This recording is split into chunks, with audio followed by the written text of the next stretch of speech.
You're now tuned in to The Investor Show.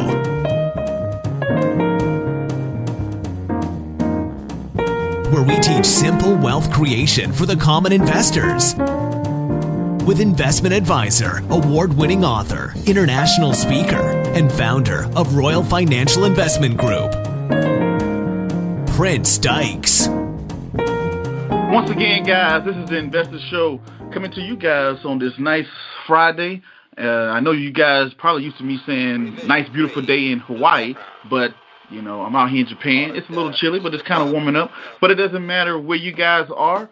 I'm glad to have you guys. And thank you guys for everything, for tuning in to the show and making the show as awesome as it is today and bringing on more and more better guests. But as always, I don't have a lot of time, and I definitely know you guys don't have a lot of time, so we're going to jump straight into it.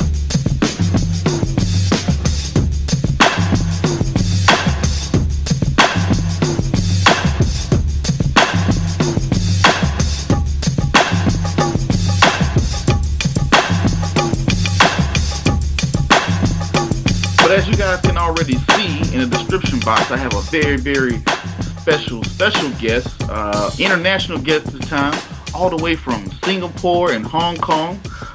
He's in Singapore right now, but he does most of his business in Hong Kong. Done business all over the world, you know, multi-million-dollar deals. It's crazy how he's done much as international, getting behind so many funds, being an angel investor, investing into all these great ideas and just in a massive history. But guess what? He's right here today. We have Mr. Julian So. And without further ado, give a loud round of applause for Mr. Julian So. Mr. So, how you doing today? Hi, Chris. I'm very good. Now, am I saying that right? Is it Julian So or is it Sue? So is correct, Chris. So, okay, all right. I want to make sure I was getting it correct for the listeners or whatnot. So, real quick, just give us a quick on your professional field in finance. You know, who is Mr. So? Well, okay. I'm going to give you a brief description of my history. Well, I actually started off my career decades ago as a private practicing lawyer. And I did that in Hong Kong and in Singapore. In fact, I'm qualified both all of UK, Singapore, and Hong Kong. Thereafter, I started my banking and finance career, and I worked with all the major banks, UBS, RBS, Mizuho, as well as Morgan Stanley. And only recently, in the last 6 years, have I started and decided to go into Hong Kong family offices, and that's how it led to me making investments into technology startup companies as an angel investor. Okay, so you pretty much worked with all the big banks in the world, from Wall Street to Tokyo to the UK, all the way down to Hong Kong, right? That's right. I've actually had quite a lot of experience with different cultures in different parts of the world. Okay, so when you are investing into a technology company or a technology fund, for anybody out there that has a piece of technology, what makes you say, hey, I want to invest into this, I think this is a great idea? Sure. You see, when it comes to seed investments, we usually invest at a very, very early stage into technology companies. As such, you know, unlike private equity investors, we don't actually have a lot of track record or a lot of numbers and financials and historical performance in order to make our decisions. Therefore, as far as an angel investor is concerned, what we are most concerned about would be the individuals, the founders of the company, and what we always look for would be things like, you know, passion, whether they are determined, whether they are aggressive enough to push through what they hope would be something that is going to be disruptive to the economy, and also very importantly would be for us to do an assessment as to whether or not the idea that they have is something that is actually going to work and is actually going to be able to succeed in the current circumstances. Okay, so somebody out there, if they have the passion, they have the drive, they have something that is disruptive disruptive to the economy or whatnot. And if you guys believe in it, they could possibly be a good candidate to you guys to invest in. Absolutely. And over the past 2.5 years, we've made many investments. More than 20 now. And we are constantly looking out for great ideas and as well as great founders. Okay. Now, when you're looking at these ideas and you're looking at these founders or whatnot, when you have over these last couple of years, over these 20 investments you made, what would you say is probably like a ballpark figure of how much you invested in these 20 companies over this recently? Right. I mean, look, because we invest at a very, very early stage as a seed investor, therefore, it is likely that the initial valuations are not extremely high. At the same time, we try not to make an investment which would result in us holding on to too large a stake, because we want the founders to continue to own the majority so that they feel that they're incentivized to work very, very hard to try and make sure that they get the fruits of their labor. In that respect, we're actually a very, very fair investor. So coming back to your question, on average, the valuations of these companies when they come to us would be anywhere between $1 million to $5 million, and typically would take something between 10 to 20%. So it would be somewhere between $100,000 investment to $1 million investment for these small technology companies. And that's one of the things that I like about your company. Like you said, me being an entrepreneur myself, is that when you see a company, you don't try to go in and take everything. You leave something on the table for the owner, so the owners can still feel like they own a piece of their actual company. Then on top of that, what you do is you leave some on the table so you guys can understand what Julian was saying. They are the seed investors. They come in at the very early stage, meaning that they don't wait till the company is huge. They get the company when it's very small, and they take a small stake. So that's one of the things. So that's a great thing that I like that you said. Now, with your history in the world of investing and going all over the country and investing and stuff like that, what is something that you probably say was your best investment? Right. I mean, so I think I would highlight the one investment right now that we're actually at a point in time where we are actually working on an exit. This particular investment, which I like really very, very much, is actually kind of like a Uber type a mobile application. They've actually done very, very, very well here in Hong Kong, and they're actually known as Flytax. Okay, how much, if you don't mind me telling you, how much you think Flytaxi is worth right now? Right. I mean, the thing about technology companies is that typically when it comes to valuations, this is very elastic. It's really dependent on who's looking at it and how they think that particular company is valuable to the investor or to the acquirer. Now, if you ask me, if we were to give Flytaxi the full valuation, and when I say full valuation, I mean, for example, in the case of Uber, today they've recently raised new monies where investors have given them a valuation of $65 billion US dollars. That to me is a full valuation because wait. You said 65 billion? 65 billion. That's right. 65. Goodness. So okay, all right, okay, go ahead. Okay, but as you can imagine, this is why I call it a full valuation, because this is where I think this is on the high end of what a private company can be valued, and bearing in mind that to date Uber is still losing money in its operations, right? And if you extrapolate back downwards, there is another similar vehicle hailing company that's called Grab that started out of Malaysia.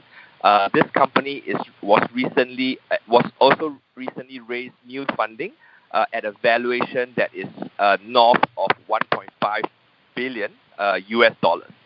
And similarly, this company is also losing money. Now, Flytax today is roundabout operationally break-even. The reason for that is because they've done very, very well in a single city in Hong Kong. The city penetration that they have is very, very strong, and it's pretty amazing.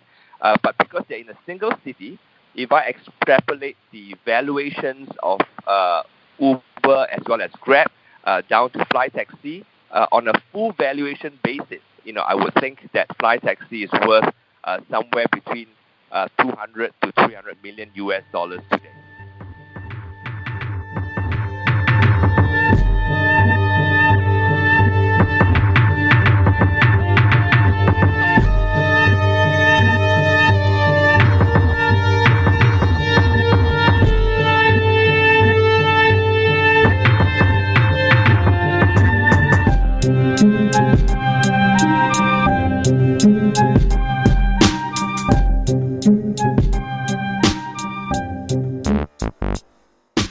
Okay, so when you're saying that you think it's worth $200 to $300 million today, but you give it a full evaluation of $65 billion, what is the difference? Sorry. So just to clarify that point, right? So Uber is 65 billion US dollars today because they have millions of rides every day, and they're in many cities across the world, right? So when I say that full valuation for Flytax, but this is on the basis that they have 10,000 rides a day here in Hong Kong, and they're only in one single city with a high penetration. I give them a full valuation of 300 million US dollars. However, having said that, if a new investor were to come in today, and if they look at Flytax, they would definitely negotiate down from the 2 to 300 million US dollars because they would not want to pay the full valuation, and they would want to try and see whether they could come in at a discount so that they can actually capture part of that value as Flytax increases in valuation. Okay, so I get what you're saying 100% on that with the different evaluations.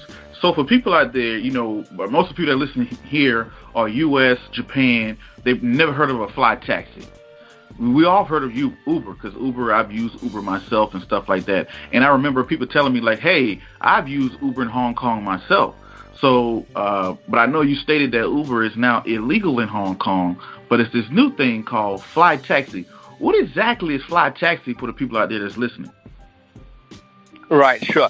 I mean, look, I don't blame people for not having heard of Flytax because it is like I mentioned earlier, it's a single city application at the moment. We absolutely intend for it to grow regionally into at least into the Asia Pacific region, and hopefully, our friends in Japan would have heard of them soon enough. But Flytax is slightly different from Uber. Uber was started on the basis that it was kind of like a shared economy for private owners of cars. As you know, in a lot of cities, taxis is a licensed business because it involves safety. It involves making sure that there is sufficient insurance being taken up to protect the general public that is hiring the cars. So Flytax is different from Uber in that respect because Flytax only makes available the cars to the public with only licensed taxis, right? So the existing taxi companies do not see Flytax as a threat or as competition, but as a facilitator.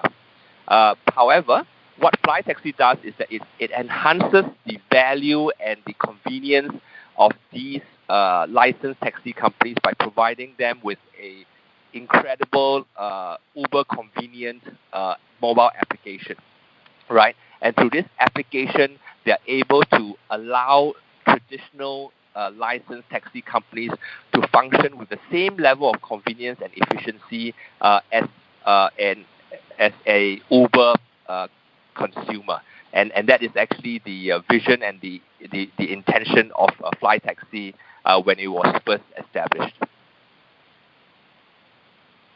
Okay, so make sure that you just kind of understood that correctly, because I know it's a little static on the line there.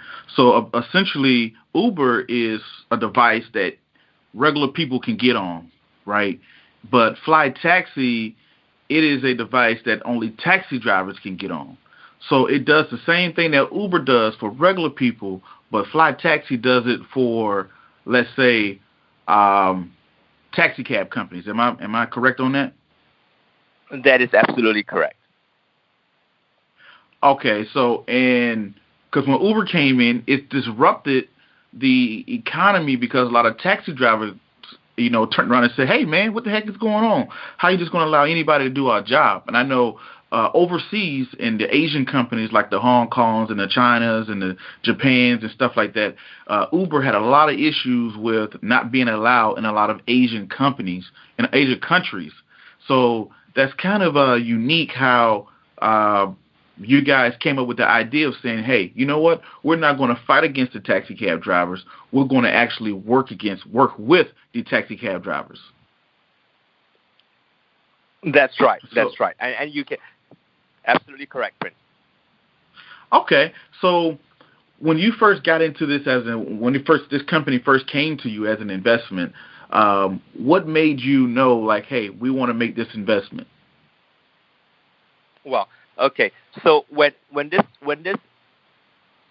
company came to us, especially the founder, he was a very regular guy in Hong Kong who graduated for a couple of years and has actually previously worked in the technology side within the finance sector. And he came to us with a very strong passion because he saw what Uber, the likes of Uber and Grab were doing. Like you said, they were disrupting all of the taxi drivers, the licensed taxi companies, and they were creating a lot of problems in the economy. And he felt that he wanted to do something for the taxi drivers to help them compete, and at the same time help consumers to be able to actually experience the kind of convenience that the Uber mobile application was providing, whilst maintaining the same kind of safety standards by hiring only licensed taxi drivers. And we thought that was, and when he came to us, we thought that was a brilliant idea. Secondly, the guy demonstrated, a lot of passion and a lot of determination. You can imagine for a person like this to have to go down and speak to every single taxi driver, teach them actually how to use the app, get them to adopt the app. I mean, it may sound easy, but trust me, when you go to regular taxi drivers, a lot of them have never used even a smartphone before back then, and having them and convincing them to actually move on to this platform, letting them know how much value add is going to bring to them was no easy task. And the guy did a fantastic job, and that was one of the reasons why we felt compelled to make this investment. And over and on top of that, also because we wanted to put some money back into the Hong Kong economy to help the Hong Kong startup scene, and we thought this was actually the one of the best investments that we could do given the circumstances we were in. Oh wow, that's very smart and very nice that the CEO found you guys and also came up with that ingenious idea to say, hey, instead of fighting with the taxi cab companies, how about I create a device to actually work with them? Now, with that being your best investment, what would you say, looking back, was your worst investment, or your investment that you're like, man, I wish I didn't do that? Sure. I mean, the worst investment we've made so far is an investment which we are not afraid and not ashamed to say that we've actually lost about 40% of our money, which was originally invested. Ow. It went into a technology company that was trying to do what Food Panda was doing. I don't know whether have you heard of Food Panda? Are you talking like the Asian type food, the Panda Express restaurant? No, not really. Okay, Food Panda is actually a food delivery company that was invested by Rocket. This was a German. This was a German venture capital fund that made the investment. And Food Panda is currently or most recently, as far as I can recall, was already at $1 billion valuation. But essentially, we invested in a company which wanted to take Food Panda, but provide it to the regular mom and pop restaurants rather than the high-end restaurants to do delivery for regular small local restaurants here in Hong Kong. Again, we thought that was a very compelling story because we felt that again it was going to be very, very helpful to the Hong Kong economy as well as to the Hong Kong small and medium-sized businesses who were running small restaurants. It would help them have a wider reach in terms of their customers, whilst maintaining a very, very small shop space, which costs a bomb, an arm and a leg here in Hong Kong. So we make that investment. Unfortunately, again, it was something that was unexpected. The founder was obviously also very, very passionate. He went out and he went to speak to every, or speak to as many small-sized restaurants as he could find, and he would to grow it on a region-by-region basis. However, what we eventually realized was that there was so much resistance from these small owners in terms of adopting technology that in the end the app couldn't reach critical mass and couldn't really take off. So what we had to do was to basically pull back our investment and then sold the underlying source code or the code or the software to someone else who could then use it for other purposes, and in the process only recovered 60% of our investment.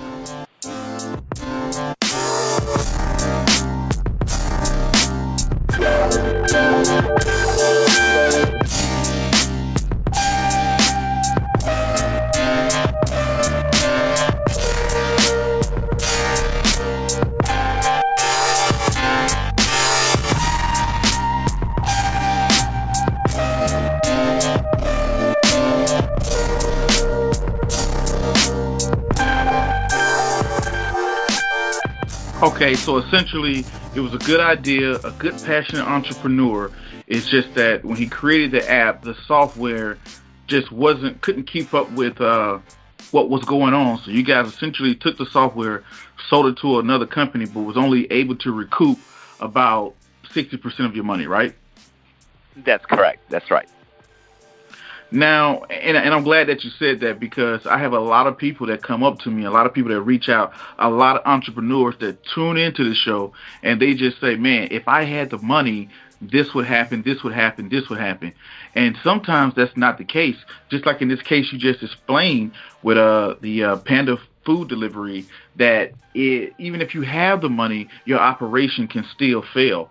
So, because some people think that, hey, just if I have a problem, throw some more money on it. And I have another problem, just throw some more money in it, and that'll just solve it. But would you agree that sometimes that's not the truth? Absolutely. In fact, as a matter of industry standard, if you speak to a lot of VC funds, they will tell you that the current probability of success for companies is round about 1 out of 15. So out of 15 great ideas out there with very, very passionate founders, only one will eventually succeed, and that's why it is tough to be an entrepreneur. But that should not hold anyone back, obviously, because it is only through entrepreneurs that our society and our economy gets better and matures and grows, right? So I think we need entrepreneurs, but don't run away with the idea that success is a sure thing.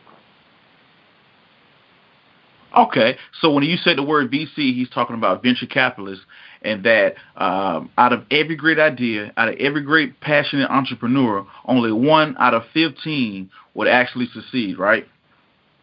That's right. That's right. Okay, so going through all the different companies that you probably invested in over the time, if you had to put a dollar sign over all the money you probably invested over time, how much money you probably think that you probably invested into the venture capitalist side of the house?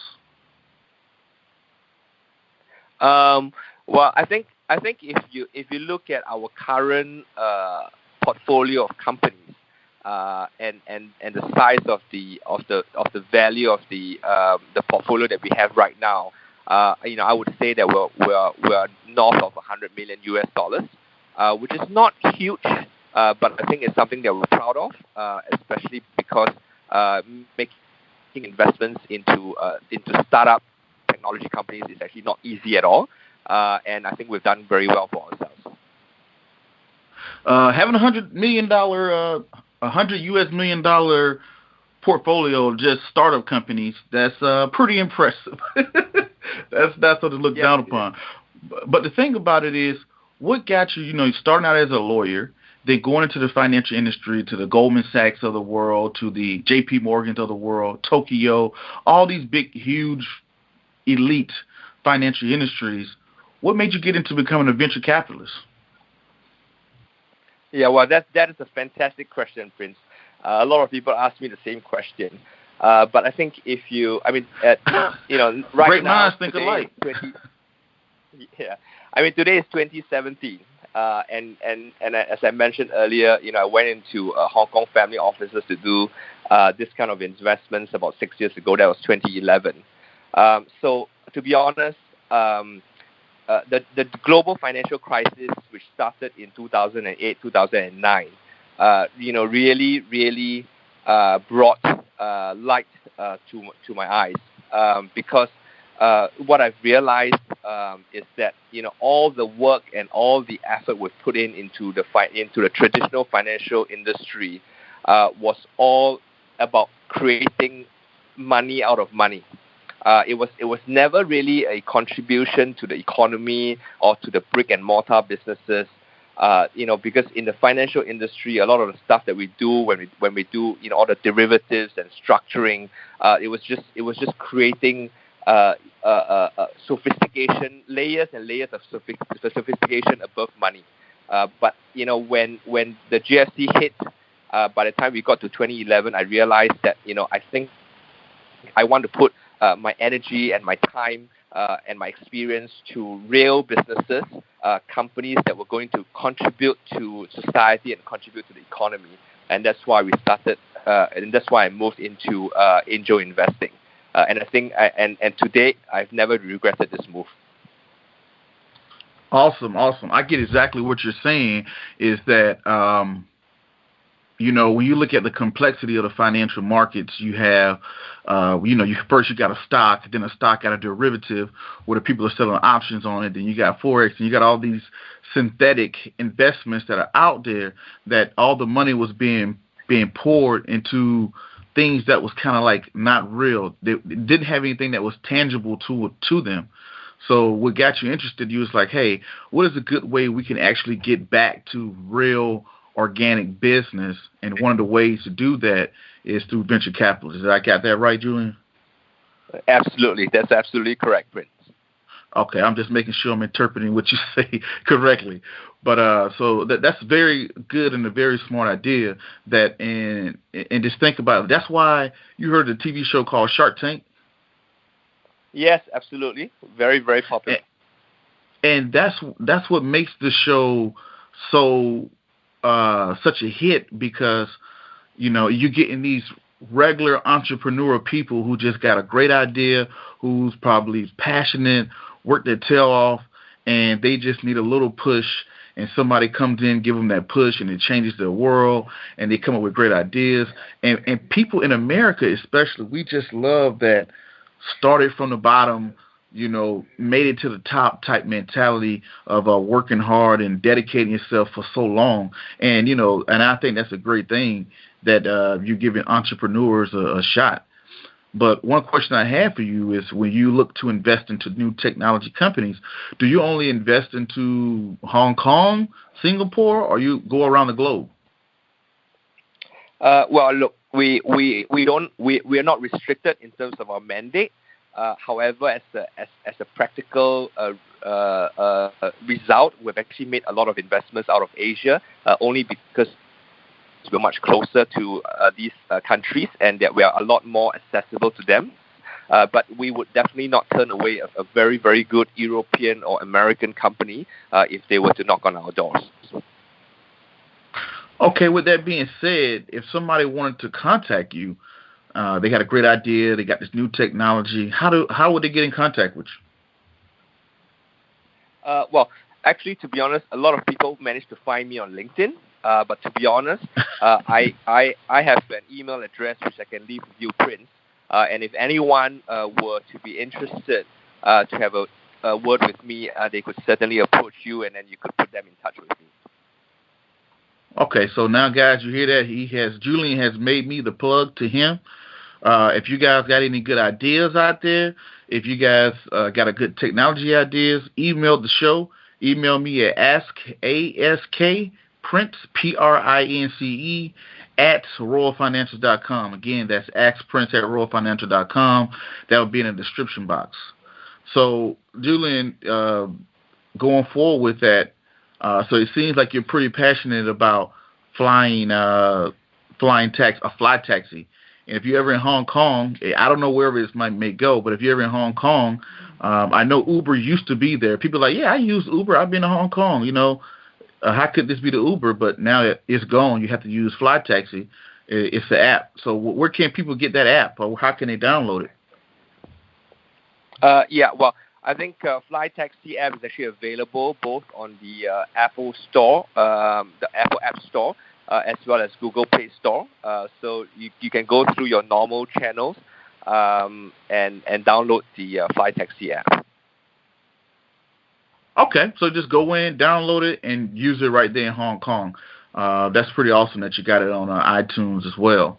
So now I know that you are, pretty much a $1 billion angel investor into tech. Is it only tech? Would you do anything else?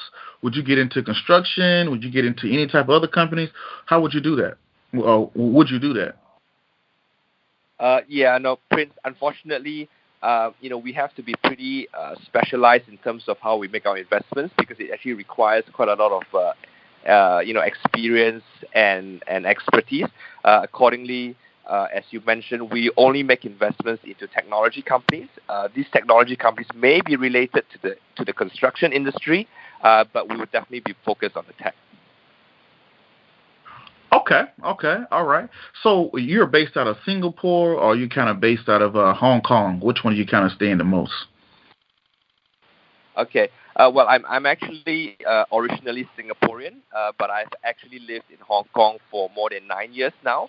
I'm actually a permanent resident in Hong Kong, and my office, and as well as all of my work and colleagues, are in Hong Kong. Awesome. So now, I know people have heard all of the great things you've done in business, and, the millions and billions of dollars that's been put in behind some of these things. What are some of the things that you consider to be popular that you have invested in, that you're behind? Because I think I saw something that you did something with Instagram or something like that. That's right. Yeah, I mean, this is another a team which we really, really like a lot. I mean, there's still some ways from an actual exit where they go for very, very high valuations. It's a team of 7 new graduates out of the Hong Kong University, and essentially very, very passionate guys. I mean, they make sure they work 24/7, and each one of them take turns to go on a day off each week. And they practically sleep in their offices coding all day. But essentially, the idea is fantastic. Their vision is to be the Alibaba of the Instagram merchants world. I'm not sure whether you're aware, but at least out of Asia, a lot of new startup stores are now placing their stores on Instagram. So rather than using Facebook Store, or any of the other online stores that are currently available, a lot of people like to use Instagram because they can post pictures of all of the items that they want to sell.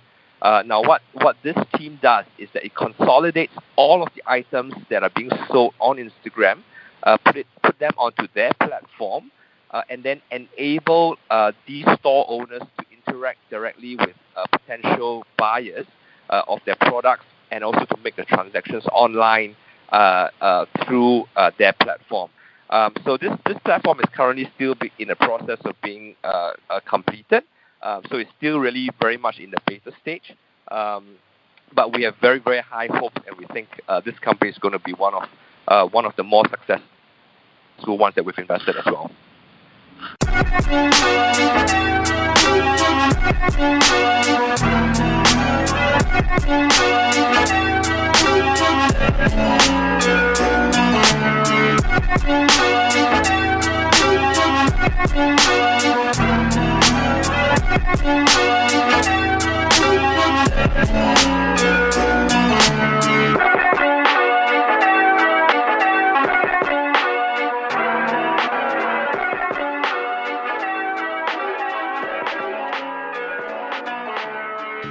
Okay, so essentially on Instagram, I'm on Instagram as well. If you're not following on Instagram, Investor Genius. I only got like 3,000 something followers on my Instagram, so I need to get some, 3,800, almost 4,000, something like that. So if you guys out there listening, check me out on Investor Genius on Instagram. This interview will be on Instagram as well, by the way.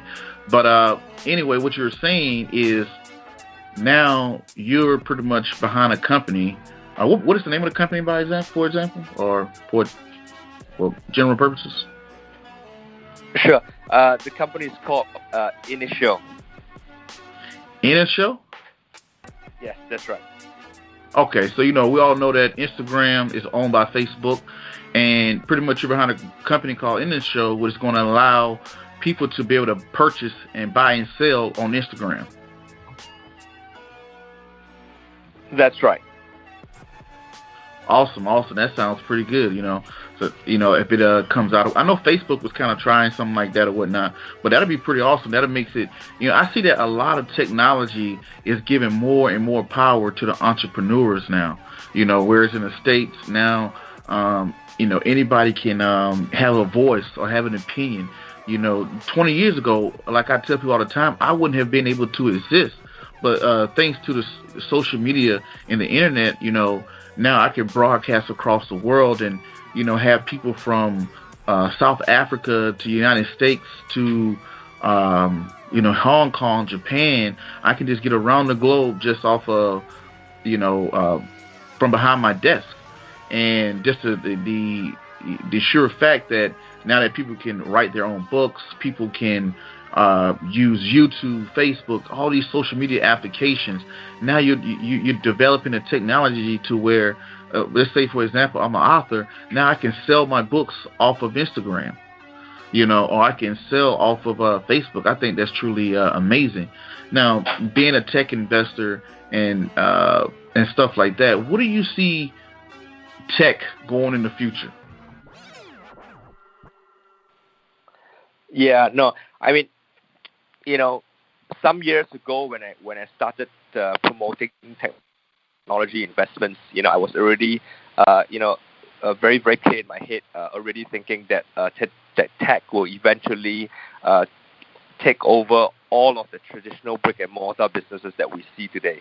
I mean, how Amazon has actually, taken the whole world by storm with their online store is just simply amazing. And personally, I think technology will continue to develop at a faster and faster pace. I think if you look throughout history, it used to take a lot longer, for example, for a memory chip to grow in memory size. But if you look at how memory size has grown over a very small, tiny footprint Print, over the last 5 years, you're going to realize that it's starting to take starting to grow at an incredible speed. Now today, many tech investors are talking about artificial intelligence and the possibility of it even becoming dangerous. That is something that we all have to think about. There is so much advancement in biotechnology that a lot of it is actually encroaching into a lot of the moral standards that we have, and the kind of contradictions that we're going to face in the future. I think all of this we're going to have to look at very, very carefully. The law is always going to be slower in terms of catching up with technology, but as what we've done always in the past, which is to embrace technology and then allow the law to catch up at a later stage. But I definitely see technology as an important and a critical way going forward in the future. And I think the only way to make sure that we survive in the brave new world is to embrace it and to actually make sure that we are kept abreast of its developments. Awesome. Okay. And so with all this technology coming out, and like you just said that technology will eventually replace all the brick and mortar type restaurants and stuff like that. What are people actually going to do for work? What are people, I remember, I don't know if it was probably big in, in Asian countries, but we had a thing called Blockbuster at one time.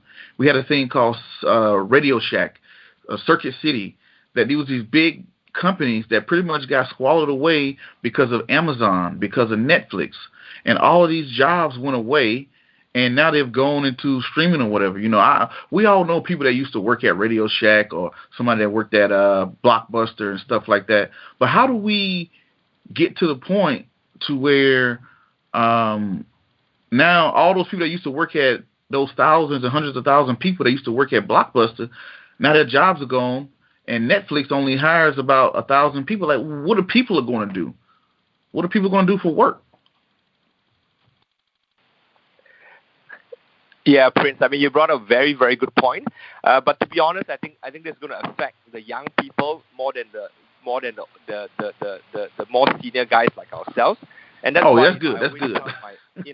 And I always tell my children this thing, right? Many decades ago, if you had a photographic memory, you're considered a genius because there is no way information can be stored and it's not easily available. So the person who remembers everything is a genius. You go through a couple of decades later, you realize that, hey, information, memorizing or remembering information is no longer so important. It's the mathematicians, the engineers that are more important because they are the one that is actually coming up with the technical side of things. How do you build bridges and stuff like that? That became more important, and those guys were the geniuses, right? And then you go a few more decades later, and you realize that, hey, actually the guys who took this mathematical information and started to apply it and implement it in the economy or in the world that we live in, those guys are the geniuses, right? And then those guys are the ones who got rich. But today, if you think about it, AI has already beaten the number one Go player in the world, right? So it's no longer about application because computers can find cures to diseases way faster than doctors, right? And that's why I always tell my kids, in today's world, it's not even about having the knowledge because it's so easily available. It's not really about application because computers can do the applications for you. Today is all about innovation and creativity, right? As people, if we want to survive in the new world, we need to be creative and we need to innovate and we need to make sure that we constantly contribute to society and to make changes and make it a better place for everyone else. I think that's the key message that I've always given to my children.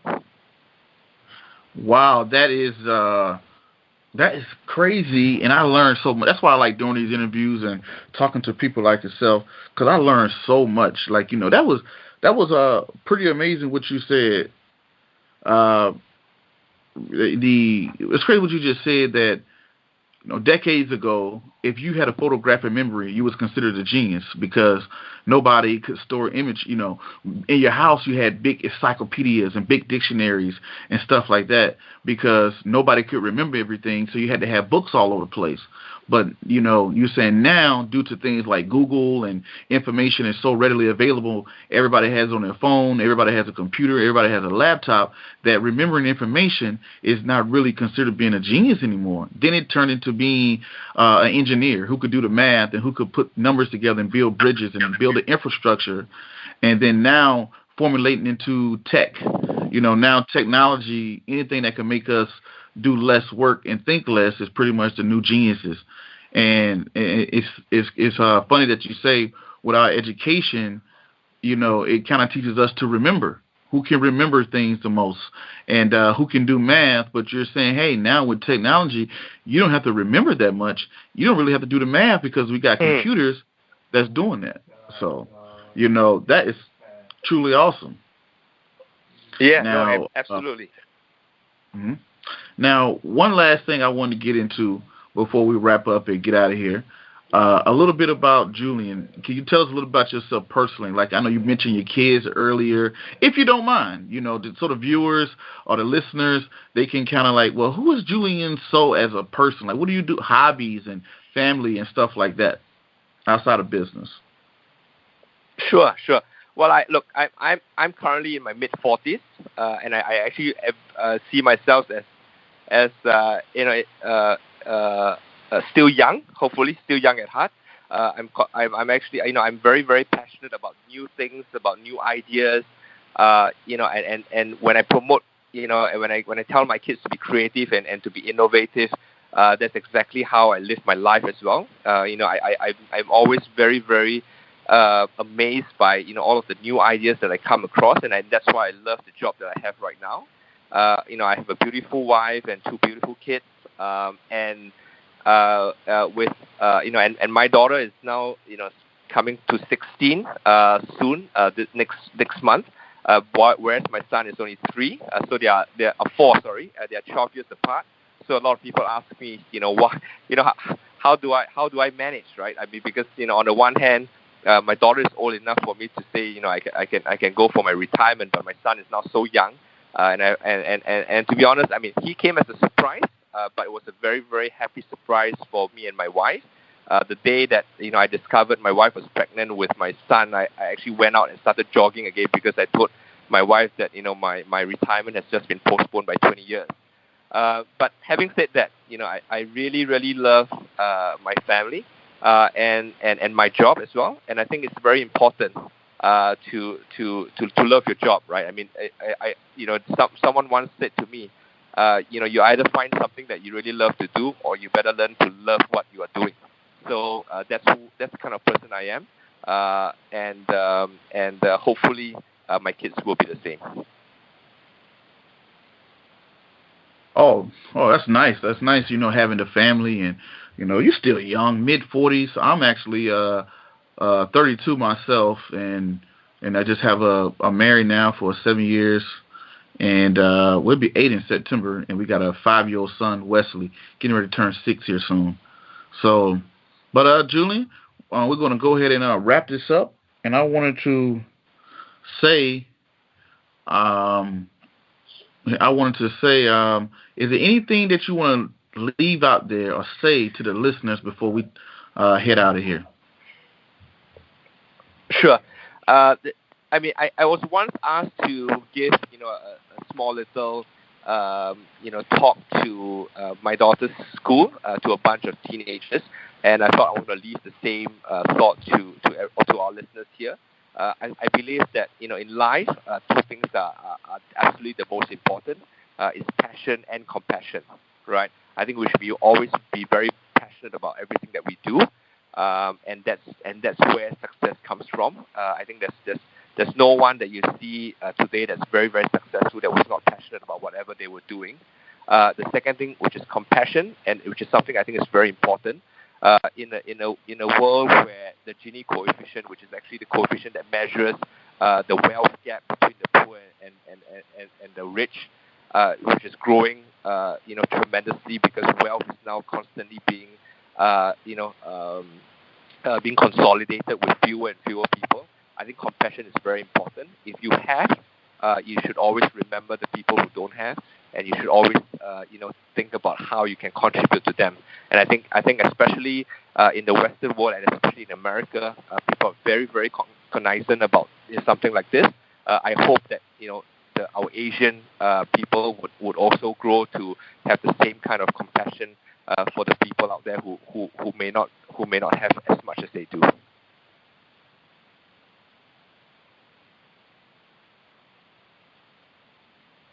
Okay, that makes a lot of sense as far as, so and it kind of reiterates what you said in the beginning about when you look for new investments, that key of having an investor that is passionate, that is hardworking, that's willing to take those late nights and things like that. I tell people out there all the time, you got to be consistent and just keep going over and over and over and over and just keep, grinding. Yeah, it's going to get hard. Yeah, you're going to, accumulate a lot of debt maybe, or maybe you may run out of money or whatever, but you got to be consistent because at the end of the day, investors do take that into, take that into consideration. That's the word I'm looking for right there. But take that in consideration, like Julian just said. Hey, I take that in consideration to see how passionate somebody is about what they are behind or what they're going to do. So, Julian, once again, it was awesome and great for having, and I want to thank you for stopping by the Investors Show and the Investors Channel. And you got my contact information. If you ever want to come back on, it was awesome having you. And is there anything else that I don't think I left anything off, but if there's anything else you want to leave them with, Julian, maybe a tip or two or something like that, besides what you just put out there, or you got everything taken care of? No, I think I've got everything taken care of, Prince, and I just want to thank you very much for having me on today. It was a real pleasure for me. Oh, definitely, Mr. Sue. As always, guys, this is the Investor Show. I'm your host, Prince Dykes. Don't forget, if you got any questions, send them over to Ask Prince, AskPrince, AskPrince@royalfinancials.com. Until the next video, podcast, show, or whatever you might see me, peace, be safe, and I'm out.